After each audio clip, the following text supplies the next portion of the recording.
Buenos días a todos. Mi nombre es Ángel Marín.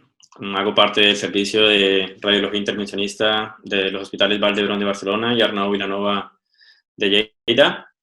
Gracias a la organización y a Antonio por darme la oportunidad de realizar esta pequeña presentación. Y bueno, vamos a ello. Como es costumbre, vamos a realizar una pregunta clínica y responderla con la mayor evidencia posible. En este caso, vamos a valorar si la colocación de un stent intracraneal mejora los pronósticos en pacientes con oclusión de gran vaso donde no conseguimos una recanalización, ¿no? Para empezar, debemos tener una idea de las tasas de recanalización no exitosa, ¿no? TC01, 01 y 2A. Entre los años 2017 y 2018, cuando estaba en el Hospital Clinic, se hizo una revisión de las tasas de recanalización exitosa y no exitosa, y teníamos una tasa de recanalización fallida TC01 del 10%. Esto hay que tener en cuenta que los estudios hablan de recanalización no exitosa con TC01 y 2A, ¿no? Que aquí si incluimos el 2A, este número sería un poco mayor, ¿no? Los estudios grandes como el Hermes hablan de una tasa exitosa de un 71% y un TC o recanalización no exitosa cerca del 30%. Primero quería preguntarles, ¿no? Para ustedes, cuando se enfrentan a un ictus y hacen una trombectomía mecánica, que es fallida, realizan 5, 6, 7, 8 pasos, qué sé yo cuántos pases, y no tienen éxito. ¿Qué suelen hacer, no? Después de haber cambiado las técnicas, aspirar, stent retriever, combinar, y ven que ese vaso no se abre, ¿no? ¿Qué suelen hacer? Esto lo pregunto porque tuvimos un caso de un paciente con una oclusión de una arteria cerebral media izquierda, ¿no? Con retraso en los mapas de tiempo, sin caída de volumen, ¿no? Con un área de penumbra considerable, un mismatch significativo, que fue a trombectomía mecánica.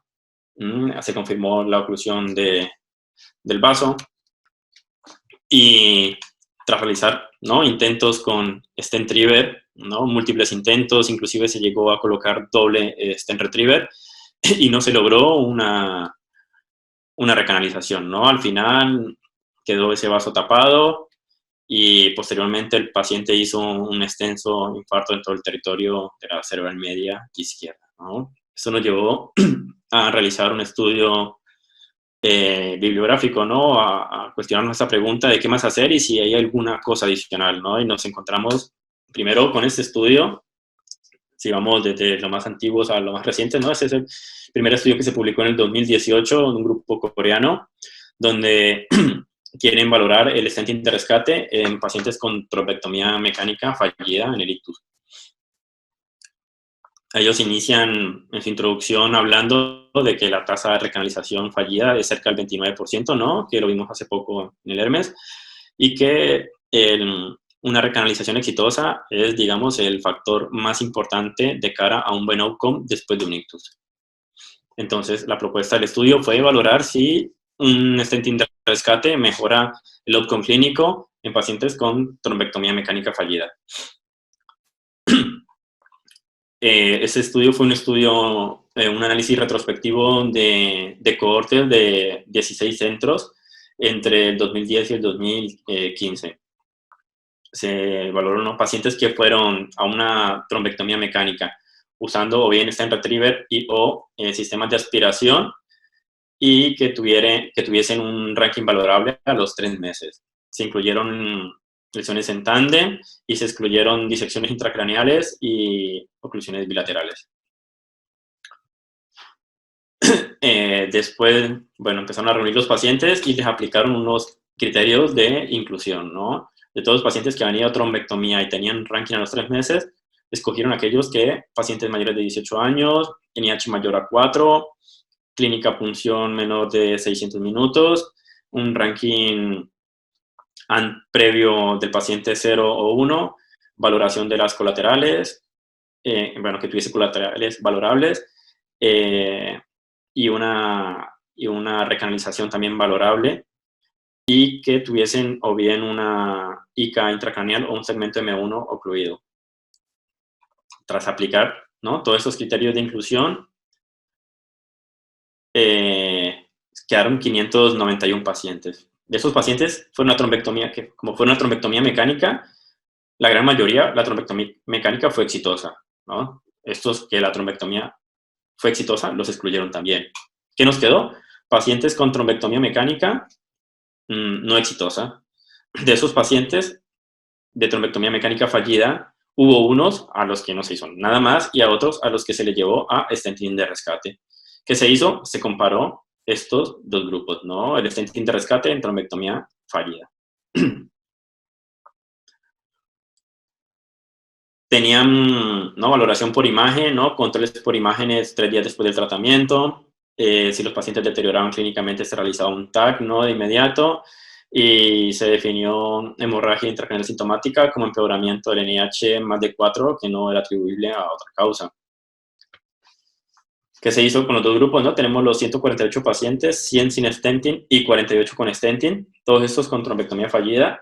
Estos dos grupos se compararon y se valoraron hallazgos de laboratorio y hallazgos clínicos, la tasa de buen outcome con el ranking a los 3 meses y la incidencia de hemorragia intracraneal sintomática y mortalidad. El estudio nos muestra de todos los pacientes que fueron a stenting, se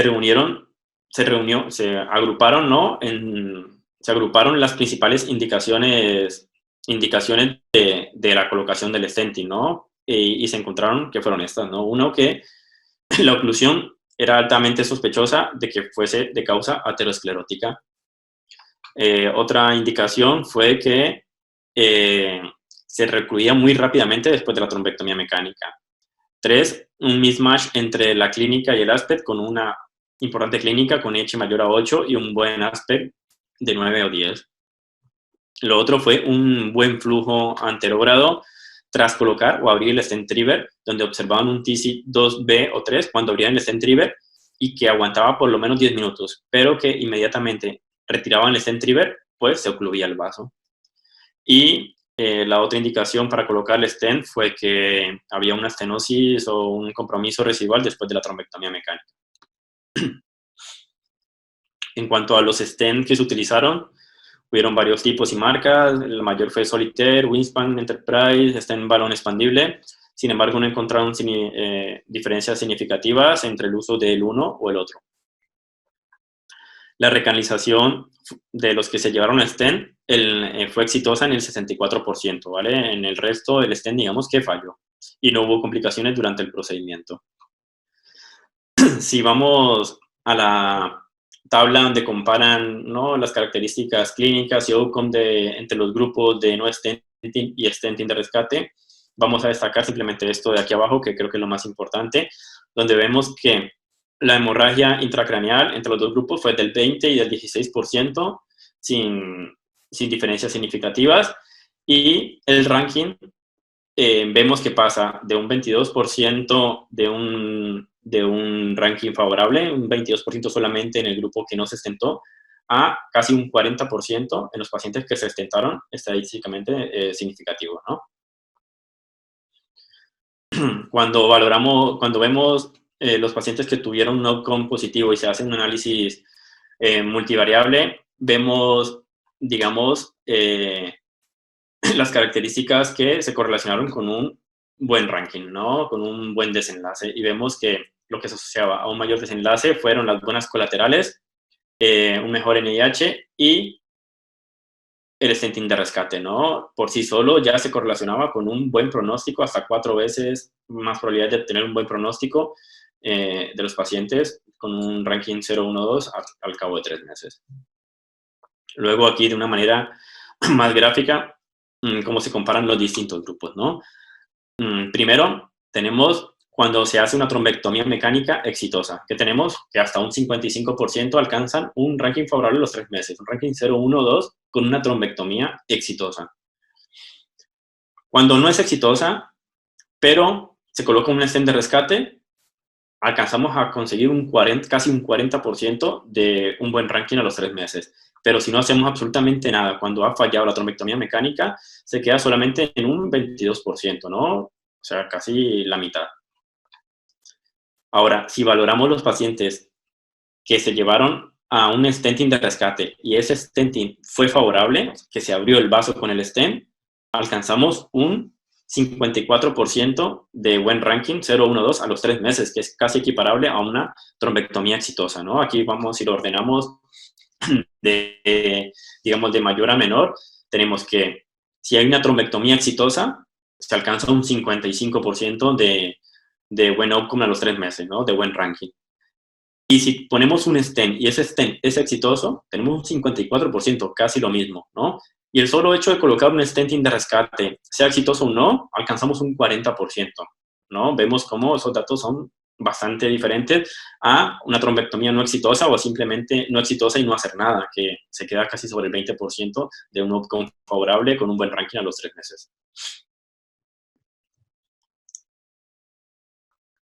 En cuanto a la estrategia antiplaquetaria, digamos que nombran que hubo un consenso entre el radiólogo intervencionista, el neurólogo y los protocolos de cada centro. Las dosis que se usaron en general las agruparon también, y entonces hubo un grupo que recibió inhibidores de la glicoproteína 2B3A, entonces con una dosis de carga, ¿no? Periprocedimiento y un mantenimiento de 6 a 12 horas intravenoso y pasando a medicación antiplaquetaria. Otros dieron doble antiagregación previo o periprocedimiento, otros una sola antiagregación justo después del stenting, y otro grupo que no hicieron absolutamente nada hasta no obtener una prueba de imagen que descartaba complicaciones. Estos fueron como los 4 tipos de medicaciones, ¿no? De protocolos de medicación que se utilizaron, ¿no? Pero luego no dicen cuál fue mejor, cuál fue peor, simplemente encontraron cuando siguieron esos pacientes a largo plazo, lograron valorar la permeabilidad del stent en 23 pacientes que tenían pruebas de control por imagen. Y de estos 23 pacientes que siguieron, vieron que de los que se habían excluido, que fueron 3, 2 no habían recibido inhibidores de la glicoproteína 2B3A y les dio una P significativa. Entonces ellos dicen que el uso de inhibidores de la glicoproteína 2B3A se asocian a una permeabilidad del stent a corto plazo, ¿no? Y con una P significativa. Sin embargo, tener en cuenta que solo valoraron 23 pacientes que se les hizo seguimiento de los que se le hicieron el stent. No encontraron otras diferencias. Tampoco encontraron diferencias en la hemorragia sintomática entre los pacientes que recibieron inhibidores de la glicoproteína. Al final del estudio, en la discusión, ellos dicen que no, tenemos una tasa de recanalización fallida cerca del 30% y que el stenting de rescate se asocia independientemente con un buen outcome sin incrementar la hemorragia intracraneal o la mortalidad en este estudio, ¿no? Y que debe ser, ¿no?, tenido en cuenta, digamos, a la hora de enfrentarnos a algún caso en el que tengamos una trombectomía fallida. Sin embargo, dicen que hacen falta más estudios, ¿no?, aleatorizados y con mayor calidad de la evidencia. Y dicen que probablemente el stenting requiera de inhibidores de la glicoproteína 2B3A para que, ¿no?, se prevenga la trombosis del stent. Del año pasado se publicó un segundo estudio con un número, digamos, importante de pacientes, teniendo en cuenta la poca cantidad de estudios que hay con pocos pacientes, ¿no? Este es un estudio chino que valora la seguridad y eficacia de un stenting de rescate después de una trombectomía fallida de circulación anterior, ¿no? Entonces, ellos quieren evaluar la seguridad y eficacia del stenting de rescate después de una trombectomía fallida para pacientes con oclusión de gran vaso de circulación anterior. ¿Y qué valoran? Pues prácticamente lo mismo que el estudio anterior, hemorragia sintomática a las 48 horas y ranking a los 3 meses. Esto es un estudio retrospectivo también y se valoró pacientes con oclusión de circulación de gran vaso fallida que fueron o no a colocación de stent. Fue un estudio multicéntrico, hubo digamos, criterios de inclusión más o menos similares, mayores de 18 años, 12 horas de clínica punción, ¿no? Segmentos M1 o ICA, carótida interna intracraneal ocluida, y ranking previo al paciente menor a 2, igual que el estudio anterior. En este estudio, los dos grupos, digamos que eran algo distintos, heterogéneos, el stenting versus no stenting. Entonces lo que hicieron ellos fue seleccionar 66 de un grupo y 66 del otro para hacer los grupos más homogéneos y que la comparación fuese más válida, ¿no? Entonces, digamos que reunieron más pacientes, pero al final hicieron un match entre 66 pacientes de cada grupo. Aquí tenemos, ¿no? 66 pacientes de trombectomía fallida con stent y sin stent. Y si vemos las características clínicas y outcome, también podemos resaltar aquí abajo que la hemorragia intracraneal sintomática no fue, digamos, estadísticamente significativa entre los dos grupos, mientras que el ranking favorable 0,1 o menor a 2 sí es bastante diferente, ¿no? Vemos con un ranking favorable de hasta el 36% de los pacientes que tienen stent versus un 20% en los que no tienen stent, ¿vale? Con una P, digamos, significativa sin afectar tampoco la mortalidad. Aquí lo tenemos mejor visualizado en este gráfico, donde vemos cómo los pacientes con stenting de rescate alcanzan un buen outcome en hasta el 36%, mientras en los que no se hace nada se quedan cerca del 20%, ¿no? En cuanto a la discusión al final del artículo, ¿no? Ven que el stenting de rescate puede ser como una elección válida al enfrentarnos a pacientes con una trombectomía mecánica fallida en circulación anterior.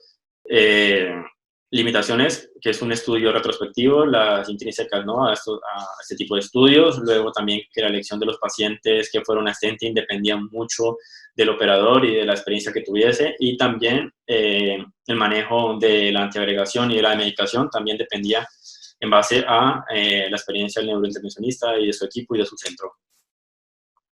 Tenemos un resumen de los dos estudios que les acabo de comentar. Ambos son estudios, digamos, multicéntricos, análisis retrospectivos de cohortes.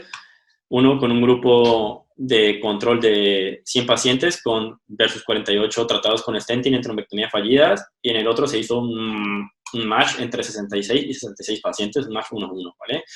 Y obtuvimos una mejoría se vio una mejoría del ranking del 22 a casi el 40% en pacientes que se colocó un stent versus los que no se hizo nada, y de un 19 a un 36% en el otro estudio, ¿no? Digamos, resultados más o menos similares. No hubo diferencias significativas en cuanto a la hemorragia sintomática ni a la mortalidad. Y de ese estudio podemos rescatar que encontraron diferencias, digamos, una ventaja, digamos, estadísticamente significativa en cuanto al uso de glicoproteína 2B, inhibidores de la glicoproteína 2B3A, en cuanto a la permeabilidad del stent a corto plazo. El tercer estudio, que es de principios de este año, es un metaanálisis en el cual valoran si el stenting de rescate, comparan el stenting de rescate versus el tratamiento médico solo en trombectomía, en oclusiones refractarias de gran vaso en circulación anterior. Es una revisión sistemática y metaanálisis de un grupo francés. Si vamos a ver aquí la propuesta del estudio, ellos querían valorar el outcome, comparar el outcome clínico en los pacientes con oclusión de gran vaso refractaria, que no se logró abrir, con trombectomía fallida, tratados con una colocación de un stenting permanente, versus pacientes en los que el procedimiento se detuvo y no se hizo nada más. Que hicieron una revisión sistemática buscando en PubMed, Cochrane y Clinical Trials, desde septiembre de 2015 estudios hasta el 2019. Los estudios comparaban pacientes a los que se le colocó stenting permanente 48 horas después de un ictus con trombectomía fallida, que tuviesen mínimo 5 pacientes incluidos y que tuviesen un ranking valorable a los 3 meses. tuvieron algunos criterios de exclusión, como fuese ausencia de grupo de control, oclusiones en tándem, que no estuviesen en inglés, que no fuesen estudios en humanos, o estudios que fuesen previos a la era de la trombectomía mecánica por Stent Retriever, ¿no? Stent Retriever.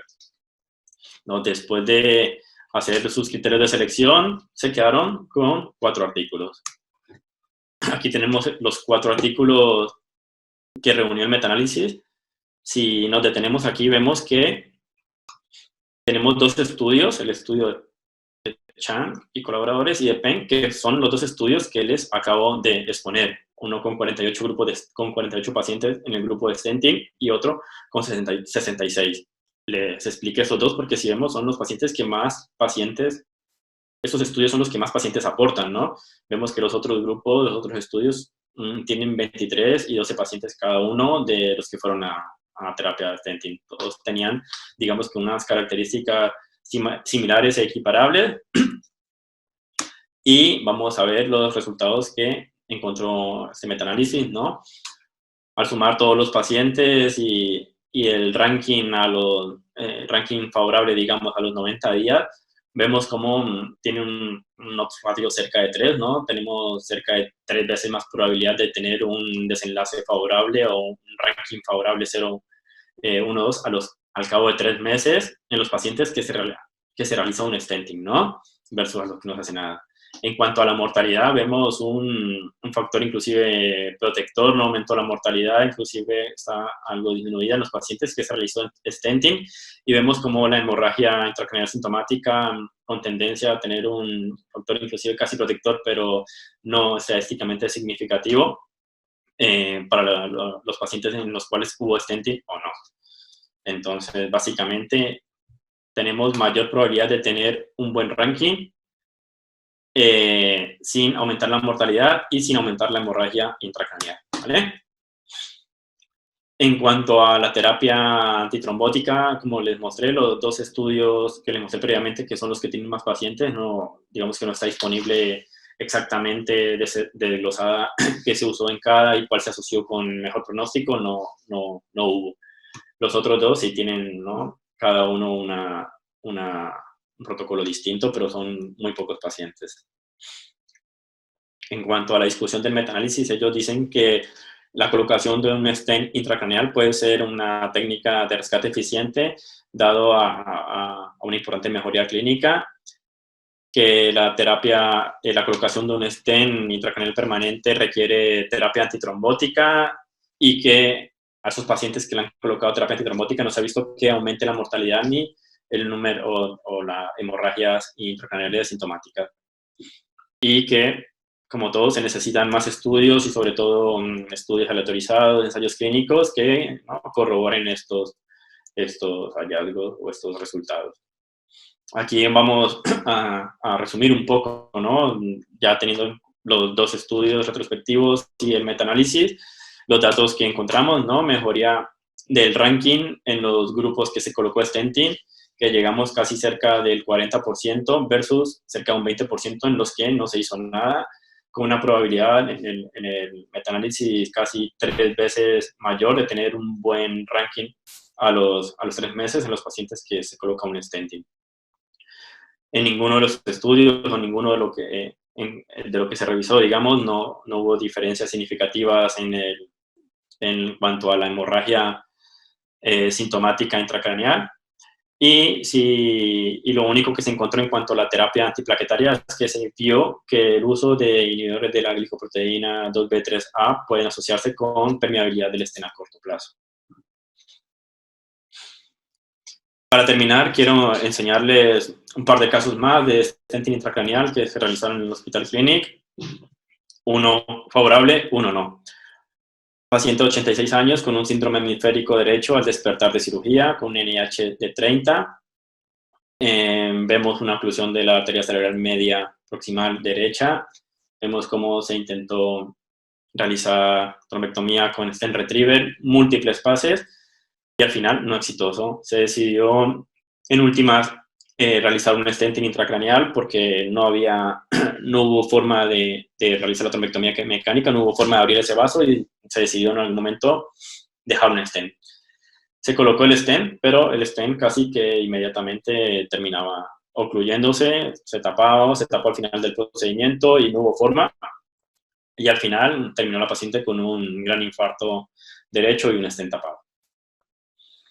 Este es otro paciente de 76 años con un síndrome hemisférico izquierdo extenso con H20 de 2 horas de evolución, donde vemos una oclusión, ¿no?, del segmento proximal de la arteria cerebral media izquierda con un importante retraso en los mapas de tiempo, sin caída de volumen, con un área penumbra favorable y que fue a sala de angioradiología.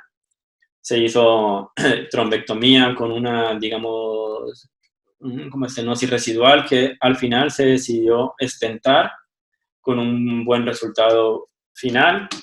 El paciente a las 24 horas tenía un NIH de 2, al alta se fue asintomático y con un ecodoppler transcranial con permeabilidad del stent.